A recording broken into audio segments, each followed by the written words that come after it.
Hello, beautiful people. I am Daisy, your hostess, and in this video, we will continue on to the next chapter from the book titled Self-Development, A Handbook for the Ambitious by Addington Bruce. If you just found me at this video, welcome. And to our subscribers, welcome back. I want to say thank you so much. I really appreciate your comments and you just being part of this journey with me. So before I get started on the next chapter, I'd like to touch up on a couple highlights from the chapter titled Psychic Contagion and also Moods and Their Control. I could tell you from personal experience that moods and their control really have a lot to do with self-development, and that we're so programmable. I mean, exactly what the part of Psychic Contagion was about as well, sharing one with the other. We can control our moods. The sooner that we can begin to understand our own self, the better the quality of life we can begin to experience, because there are things that are within our control. And that is one of them, our mood. We can, in an instant, go from sad to happy. All we need to do is acknowledge where we're at right now, and then wherever we want to shift from sad to happy, from mad to peaceful, we can bring within ourselves an emotion that helps us connect to that mood that we want to be in. So we can choose either debasing emotions or uplifting emotions, or we can try and maintain a cool and balanced ambient for our own mood and our body. And also when it comes to psychic contagion, which I like how the author mentioned, hey, this is just another word for suggestibility. Again, how suggestible are we? If we don't even realize that if we hear someone coughing, we start coughing, or someone yawns and we start yawning, imagine how many other things are being suggested to us without us being aware of it. I believe from personal experience and just getting on with life that as I choose to self-develop, I begin to become more aware of my idiosyncrasies, my little quirks, and I can begin to improve that for myself. And so I would rather have my own self suggesting good things for me than having an external influence. And that's where I believe, if you're familiar with when people say, oh, well, you really helps if you do affirmations in the morning, in the noon, and at night. That's what it really is about. Because scientific studies are showing how malleable our brain is. And what we feed it on a continuous basis is what makes that impression for us. And as I've mentioned in another video, based on this book, I believe that it is true. Success leaves clues. If you want to get on with anything in your life, whether it be sports, business, even dressing better or speaking better, all we need to do is look at examples that are set for us. We don't have to copy what other people are doing, but we can take little parts that might fit into our style and make it our own, but yet we are using the clues that others have left for us to succeed. What do you think about that? I'd love to read your comments on that. Okay, so now I will go ahead and flip the page here to the next chapter. Study your manners. As a further aid both to creating in other people moods favorable to oneself and also to keeping oneself in success helping rather than success hindering moods, it is important to make politeness, courtesy, and good manners in general a guiding principle of life. Good manners, indeed, are virtues which ought to be cultivated for their own sake. Justly the famous Dr. Johnson long ago observed, "A man has no more right to say an uncivil thing than to act one, no more right to say a rude thing to another than to knock him down. But if their intrinsic desirability does not persuade one to good manners, expediency certainly should. As a later social philosopher, less famous than Dr. Johnson, has tersely phrased it, rudeness and ill nature are among the most expensive luxuries in life. The high cost of rudeness, this indeed is a theme worthy of universal meditation. Especially should it be meditated by the man who has his way to make in the world. Not long ago, I learned that an acquaintance of mine, a manufacturer, had suddenly hoisted signals of financial distress. The news did not surprise me. Beginning business with the advantage of inherited wealth, this manufacturer had also begun it under the tremendous handicap of bad manners. From the day I first met him, I was forced to recognize that he was one of the rudest men I had ever known. He had absolutely no consideration for others.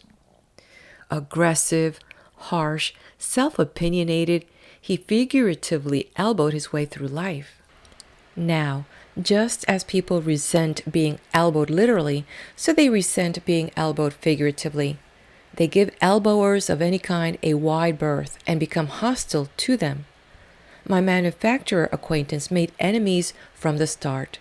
He alienated his associates. He embittered his employees. Is it any wonder that he was at last forced to acknowledge himself a failure in business? Without exaggeration, one might say that rudeness and bad manners in general cost millions of dollars every year in discharges from employment, uncompleted sales, lost contracts, and bankruptcies. Consider the businessmen of your acquaintance. You will have no difficulty in identifying among them some whose bad manners have wrought them financial injury. Come closer home. Consider your own case. If your manners are not what they ought to be, I will warrant that they have been costly to you, or at the least have appreciably injured you through involving a harmful drain on your mental, moral, and physical resources. That is what rudeness does involve every time indulgence in it is permitted. Even so seemingly slight a matter as snarling over the telephone because Central is slow in answering, or because a wrong connection has been made, may have serious consequences to the snarler. So may giving a curt response to a questioner, shouting at the stenographer, or violating in any way the polite usages of society. For rudeness, in no matter how slight a degree, invariably creates not only a hostile psychic environment, but also an inner perturbation that reacts hurtfully on the one guilty of it. People think better, feel better, do better work under the stimulus of friendly sentiments on the part of those with whom they come into contact, though the contact may be for only a moment. Politeness engenders such sentiments, rudeness stifles them in their birth. And while politeness raises the energy level through the dynamic force of the self-satisfaction which it occasions, rudeness lowers that level because of the self-dissatisfaction that follows it. Self-dissatisfaction, like every other unpleasant emotion, has a disturbing, depressing effect on the whole organism. Which is why the chronically rude, though they may not be conspicuously inefficient, are assuredly far less efficient than they would be if they persistently summoned politeness to their aid. So that there is a sound psychophysical basis for the bit of advice the worldly wise Lord Chesterfield gave his son. Quote, "All your Greek can never advance you from secretary to envoy, or from envoy to ambassador, but your address, your air, your manner, if good, may." End quote. Or in the words of a more modern sage, quote, "While coarseness and gruffness lock doors and close hearts, courtesy, refinement, and gentleness are an open sesame at which bolts fly back and doors swing open. Manners, in fact, are minor morals, and a rude man is generally assumed to be a bad man." End quote. Just remember this the next time you are tempted to be rude, to say or do something that will hurt another's feelings. Better still, in the light of the psychophysiology of rudeness and politeness, do a little self-analysis to determine whether in your daily life you are predominantly rude or predominantly polite. If the former, you need no longer wonder at your failure to get on in the world. And until you conquer chronic rudeness, you can hardly expect to possess either the mental alertness in yourself or the sympathetic cooperation of others so necessary to the winning of any high success.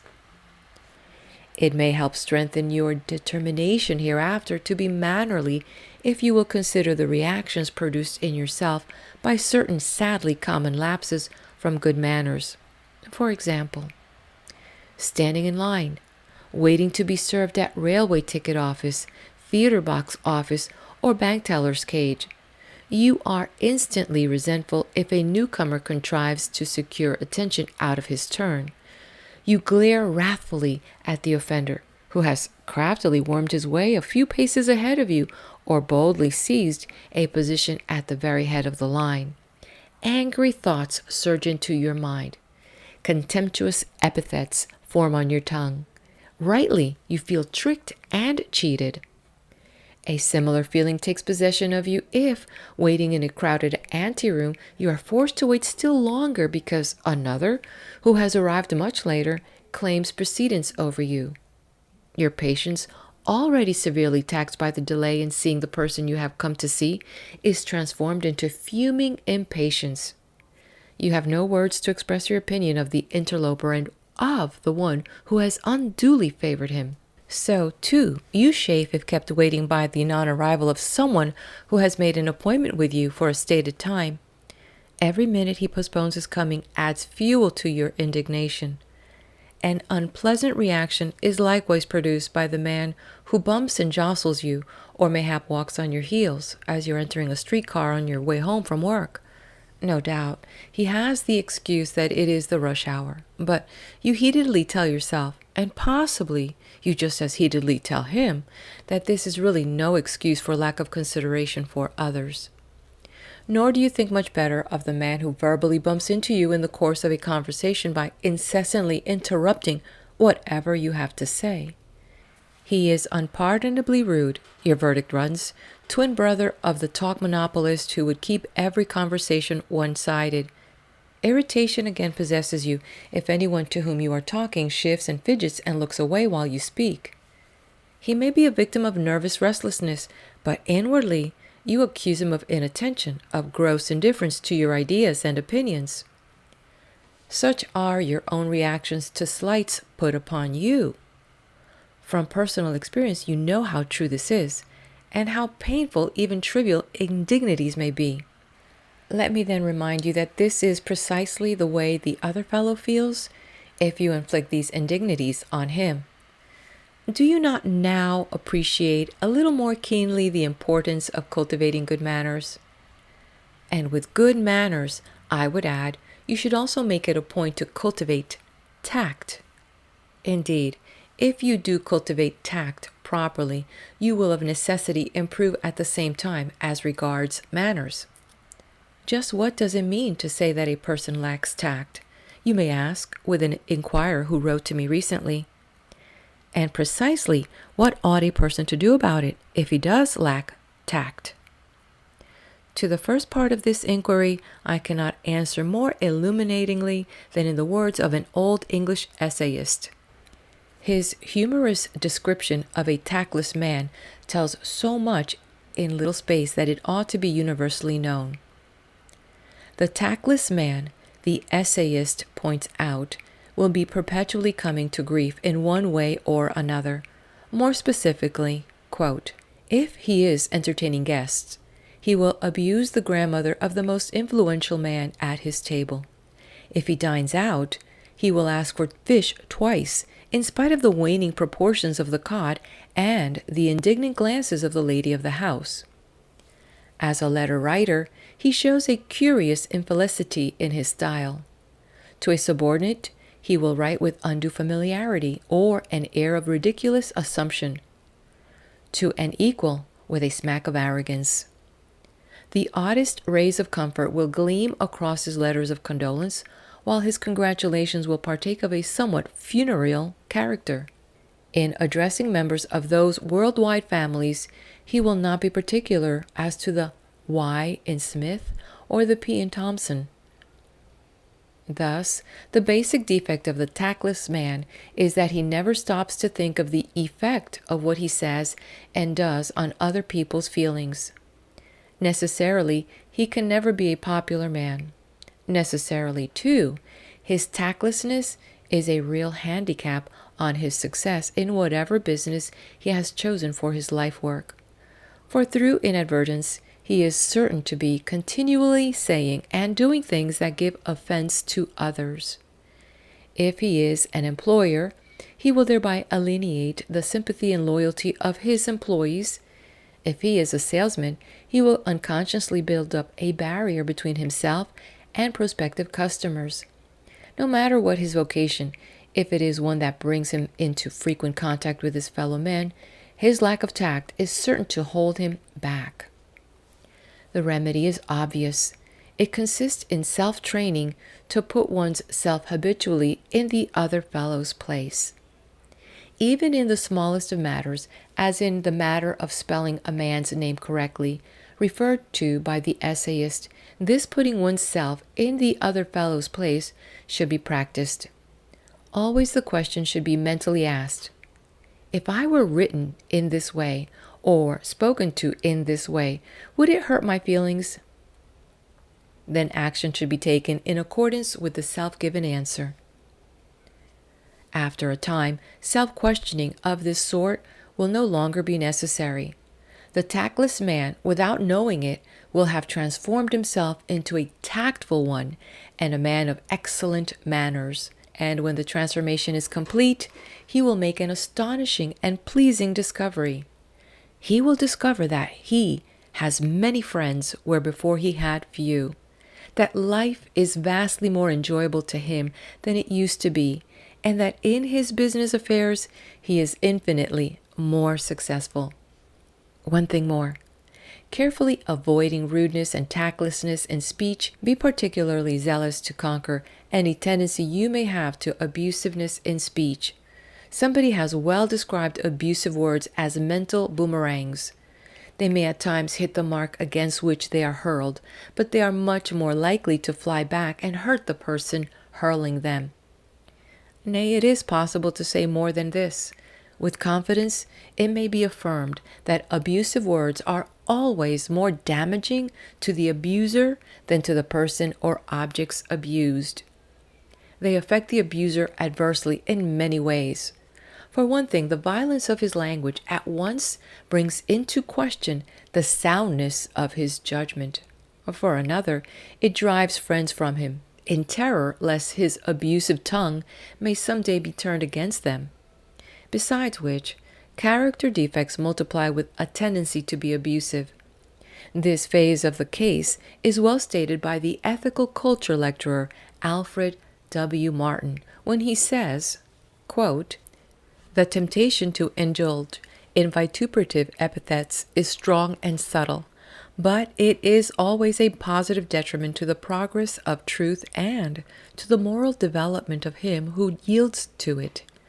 For not only does this practice develop in him the evil qualities conveyed in his invectives, but it also reduces his capacity for dispassionate judgment, besides making him increasingly unsympathetic, uncharitable, and unlovely."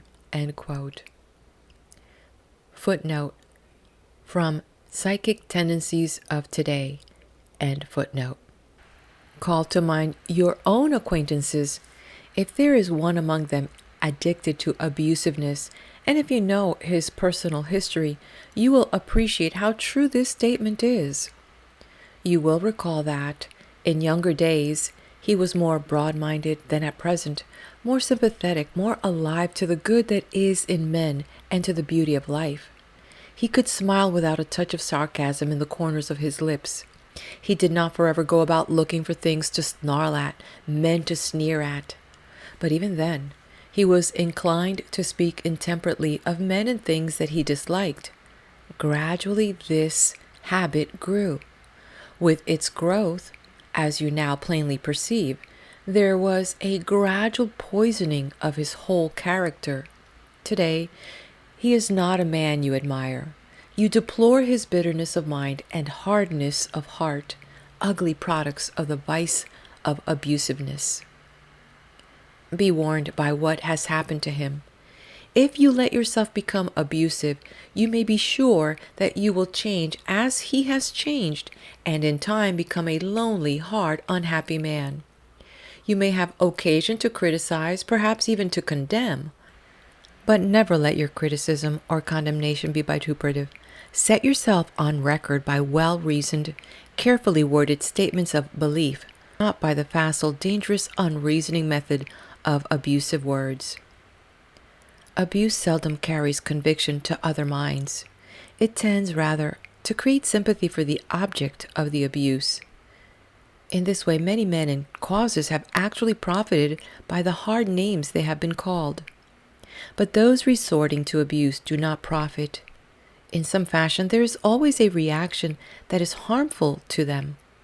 Therefore, let abuse have no place in your life habits. If, unhappily, it already has a place, pluck it out. Firmly resolve that henceforth you will abuse no man, no thing.